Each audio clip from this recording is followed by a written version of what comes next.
which is celebrated annually to ward off all forms of evil, of diseases that could plague us. And this has been part of the amazing culture and belief of the people of our state. It makes us unique, it gives us our identity, and it makes us who we are.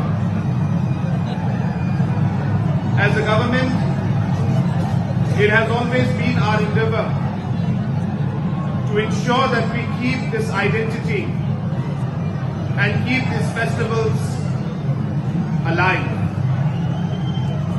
From the government side, we have always taken opportunity to promote such festivals and such cultural aspects which give that true identity to our people and to our culture and to our state.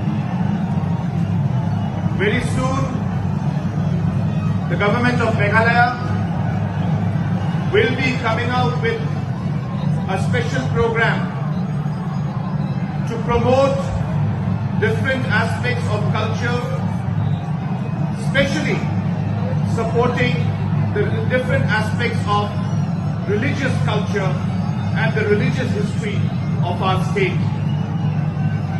The government is planning to support creation of museums, the creation of different historical aspects, the creation of different infrastructures for different religious faiths in the state of Meghalaya.